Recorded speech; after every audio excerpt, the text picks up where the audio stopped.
Ready start. सभापति महोदय, अब परिवर्तन का समय आ गया है।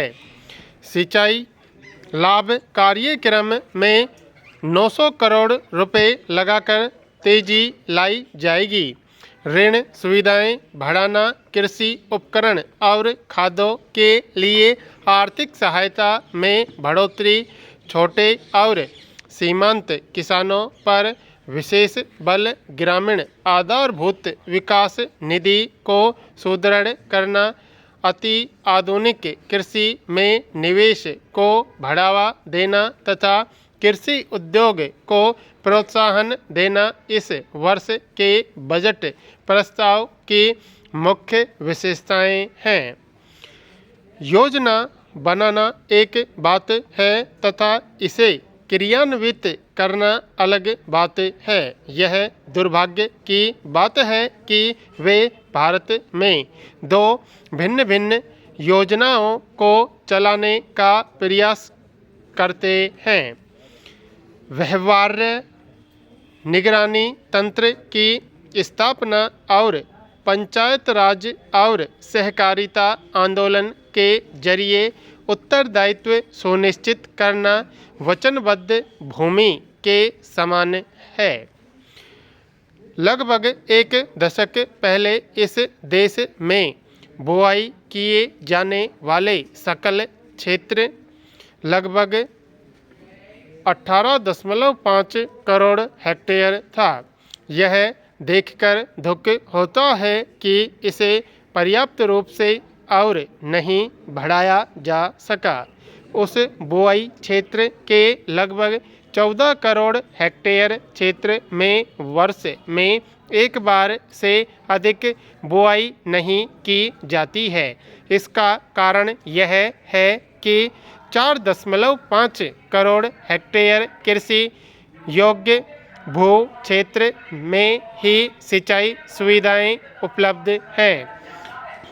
हमें व्यवहार्य सिंचाई नीति बनानी चाहिए जिसके लिए सिंचाई सुधार के लिए अभी और निधियां आवंटित की जाएं। इस वित्त विधेयक में इस बात की कमी है। उन्नत कृषि पद्धतियां, आधुनिक उपकरण, बेहतर जल प्रबंध, वैज्ञानिक सिंचाई पद्धतियां, अच्छी किस्म के बीजों की आपूर्ति, विस्तार, शिक्षा के माध्यम से हमारे कृषि वैज्ञानिकों को प्रोत्साहन समय की मांग है। इसके लिए समर्पित और अर्पण की भावना की आवश्यकता है। हमें अपनी अर्थव्यवस्था का दायरा बढ़ा दिया है। हमने विश्वव्यापीकरण को पर्याप्त स्वीकार कर लिया है। इससे हमें चुनौती का सामना करना पड़ सकता है। हमारे विश्व के बाजार में प्रवेश करने के बदले हम अपने देश को खुले बाजार के रूप में परिवर्तित कर सकते हैं। इस नई अर्थव्यवस्था की स्थिति को सुअवसर में किस प्रकार बदला जाए, किस प्रकार इससे लाभ उठाया जा सके। कृषि उत्पादों की गुणवत्ता का आधुनिक तकनीकी जानकारी के साथ मानकीकरण किया जाना चाहिए। हमें कृषि प्रौद्योगिकी का आयात करने की आवश्यकता है। निम्न लागत के कृषि उपकरणों का निर्माण करने पर बल दिया जाना चाहिए। इजरायली कृषि से हमें शिक्षा लेनी चाहिए और कृषि हेतु और अधिक धन का आवंटन करना चाहिए। सभापति महोदय, इतने वर्षों से हमारे देश में क्या हो रहा है? यहाँ पर्याप्त भूमि उपलब्ध है किंतु प्रेरणा और उचित मार्गनिर्देश की कमी है। अब हमें सामान्य न्यूनतम कार्यक्रम के माध्यम से नया मार्ग मिल गया है। मुझे पूरी आशा है कि इस वर्ष 2,500 करोड़ रुपए की अतिरिक्त सहायता से ग्रामीण आधारभूत विकास निधि को काफ़ी सहायता मिलेगी। राष्ट्रीय कृषि क्रांति लाने हेतु यह हमारी आवश्यकताओं की पूर्ति करेगी। सिंचाई लाभ कार्यक्रम में 900 करोड़ रुपए से तेजी लाई जानी चाहिए। मैं यह सुझाव देना चाहूँगा कि इसमें और वृद्धि की जाए। कमांड क्षेत्र विकास कार्यक्रम पर विशेष ध्यान दिया जाना चाहिए।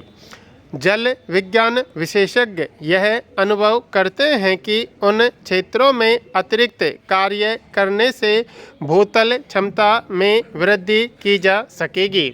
इससे अत्यधिक आधुनिक सिंचाई पद्धति आदि जैसी विशिष्ट जल प्रबंध तकनीकों को व्यवहार्य बनाया जा सकेगा। इन उपायों को अपनाने वाले किसानों को राज्य सहायता 78% तक बढ़ा दी गई है और कमज़ोर वर्गों को यह 90% तक बढ़ाई जा सकती है। हमारे उत्पादन के लिए यह एक अच्छी बात है। इस वर्ष राष्ट्रीय कृषि एवं ग्रामीण विकास बैंक की शेयर पूंजी 500 करोड़ रुपए से बढ़कर 1,000 करोड़ रुपए हो गई है। अगले 4 वर्षों में यह 3 गुना होकर 1,500 करोड़ हो जाएगी। सिंचाई के लिए विद्यमान नहरों के संरक्षण की खेतों को हरा भरा रखने और नहरों के रखरखाव के लिए अधिक कार्य और धन की आवश्यकता है। बजट में और वित्त विधेयक में भी इस बात का उल्लेख किया गया था।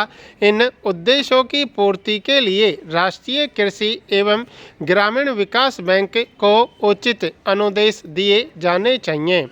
तमिलनाडु सरकार की इस बारे में समस्या है। मैं आशा करता हूं कि सरकार इस पर विचार करेगी। कावेरी जल विवाद को सुलझाने के लिए कावेरी अधिकरण के अध्यक्ष के पद को तुरंत भरा जाना चाहिए। केवल तभी इस समस्या का समाधान होगा। तभी हम तमिलनाडु में कृषि विकास का संवर्धन कर सकते हैं। छोटे ट्रैक्टर खरीदने के लिए सभी किसानों को राज्य सहायता देने की इस वर्ष की घोषित की गई योजना का स्वागत है। मैं वित्त मंत्रालय को सुझाव देना चाहूँगा कि इस योजना को सभी प्रकार के कृषि औजार खरीदने के लिए भी लागू किया जाना चाहिए।